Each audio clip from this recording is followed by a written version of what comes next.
بسم اللہ الرحمن الرحیم۔ السلام علیکم ناظرین، میں امید کرتا ہوں آپ سب خیریت سے ہوں گے۔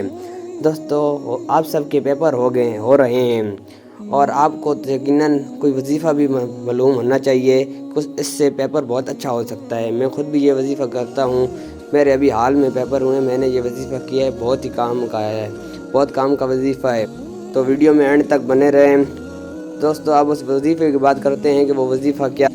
انشاءاللہ آپ اگر اس وظیفے کو پڑھیں گے تو آپ کا پیپر بالکل اللہ کے حکم سے 100% آپ کے مارک آئیں گے۔ آپ کمنٹس میں 100% مارک لکھ دیں، کیا پتہ کوئی ایسا انسان ہو جس کی دعا قبول ہو جائے۔ اپنے وظیفے کی جانب بڑھتے ہیں تو جب بھی آپ کے سامنے پیپر آئے نا، سب سے پہلے آپ نے ایک مرتبہ درود شریف پڑھنا ہے اور پھر اپنی آنکھیں بند کر لینی ہیں اور پھر اللہ سے دعا کرنی ہے کہ یا اللہ، اگر یہ میرا پیپر اچھا ہوا تو میں اتنے رکعت نفل پڑھوں گا، میں ایک سپارہ پڑھوں گا، میں ایک رکوع پڑھوں گا، ایک آیات پڑھوں گا، کچھ بھی آپ رکھ سکتے ہیں۔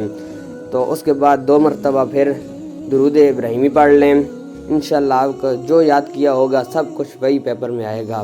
تو دوستو، کیسا لگا آپ کو وظیفہ؟ تو ملتے ہیں نیکسٹ ویڈیو میں۔